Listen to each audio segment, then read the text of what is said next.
Potter with Potter & Associates International, and welcome to my online classroom. And today we're going to talk about managing human errors. I'm going to give you some ideas that will really help you to manage those errors. And what we're going to work on today is clear communications. Now you'll notice I've got my Homeland Security shirt on. That's because I work with Homeland Security through the U.S. Coast Guard as a volunteer. And one of the things that we do as a volunteer, and I volunteer on the aviation side of the Coast Guard and fly my airplane, and we do some things. It's cool and it's so much fun.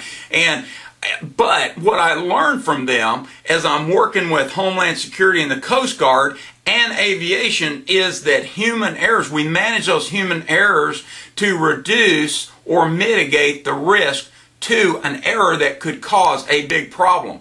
A few years ago, around California, around Los Angeles, there was an airplane, a small airplane, not a very big one, but not an airliner, but a commuter that was coming in. And he absolutely read back the wrong instructions and the wrong tail number of his airplane, and even the controller didn't catch it because when they did the recording, they saw where they had done it, and there was enough change right there that what happened was he told one airplane to descend to a lower altitude, and when he did, the other plane answered because the plane that was meant for didn't catch it.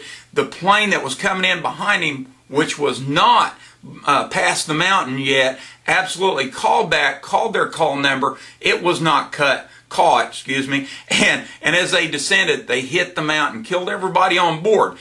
Errors happen, and when errors happen, people get hurt, people get killed, so we need to manage those errors as much as possible. So what we're going to talk about today is the alphanumeric process. Elements that actually help us to communicate correctly. Now, you'll hear people say, well, A is for apple, B is for boy, C is for construction, D is for day or Dave or something like that. In other words, they'll grab something out of the air and they'll think about it. But the proper way is to use the sheet that you've got in front of you that you got off my website at safetytopics.com to go along with this video that teaches the alphanumeric process so that there are less and less errors, okay, so that we don't have those problems. And that way we can catch it. So here's what we're going to talk about. On the sheet, you'll notice your sheet says Alpha, Bravo, Charlie, Delta, Echo, Foxtrot, Golf. You'll see the things right like that absolutely identify the A, B, C, D, E, all the way through Z, down through Zulu being the last one, okay? And then the numeric side is 1 through 9 is 1, 2, 3, 4. 5 is actually Fife, F-I-F-E, Fife. And then 6, 7, 8, 9 is niner. So we have 1, 2, 3, 4, 5, 6, 7, 8, niner. And so niner just makes you can pick that out.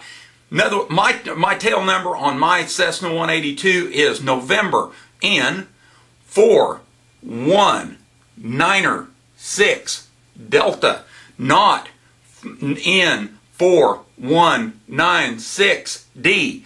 Because you can see how that would get it. But as you practice this, it makes a difference. Now, how I want you to practice this so that you get this. The numbers are a little tougher, except you use your phone number or something like that. Find a number like I wouldn't use your Social Security number. That's probably not a good one. But use your phone number because it's always a good one. You may have a cell number, a home number, a work number, whatever. So pick one out that's probably got a lot of them. You might have to take 2 or 3 of them and write them down. And practice that. 1, 2, 3, 4, 5, 6, 7, 8, niner. So if your area code is 9er18, then that's a good way to do it. 9er18. And then the person listening to you is going to be able to pick that up. Now, your name for the alpha side is your name. Just like, and I'll demonstrate this in this exercise, it's just on your sheet of paper. Write your name like I do here. Here, Carl is my name, obviously, is what we talked about. And Charlie. Okay, whoops, I'll get that spelled right. Let me do that again. I'll mess that up. Okay, so I want you to be clear on this. Charlie. Okay, well, I did it again. Look at that. Let's do that again. All right. You can tell this is live TV, right? Charlie. Wow, I'm really messing this up. Okay, I'll get it this time. Y'all hold on. I got it. Charlie. There we go. See there? I did it again. I keep making the same mistake over and over, and let's see if we can correct it. Wow, look at that. Charlie. See how easy mistakes can be made, and we have to correct them and correct them. Had that been a very important thing that could have caused injury, the communications of me just writing it, that's my brain working. And I wanted to demonstrate that to you and have a little fun with that and let you realize, as I was writing, my brain moves to this, to drawing or writing and kind of the artsy side of the, and that's why I had trouble with that, because I let my brain do that. So we have to be very specific, and those little mistakes can cause injuries and can cause death. So, Charlie, let's see if I can get this right now. Alpha, okay, there's the alpha. And then Romeo. Romeo, almost messed up. Romeo and Lima. So when I look at that, Charlie, Alpha, Romeo, Lima. And that's exactly where I would spell my name out to somebody. In other words, I wouldn't pick something else that would represent that letter, because they're expecting to hear that Charlie, Alpha, Romeo, Lima, rather than maybe something else. Construction, Apple, Roger, which can really confuse things. Roger, because sometimes Roger means okay, I heard it, so we wouldn't want to use a R there. And then look at the last one, and Lima, I might say Leroy or something like that. L is for Leroy. Well, Leroy ain't here, so Lima. And if they're saying, hey, they're talking to Leroy, you see how that can kind of mess things up? So clear communications has to be done. And we have to reduce the error that we make as humans in our brain, because our brain is multifaceted. So practice this with your instructor if you're sitting there with during a safety meeting, or this is a training, and you'll see this. We do this in our hazard recognition and control workshop.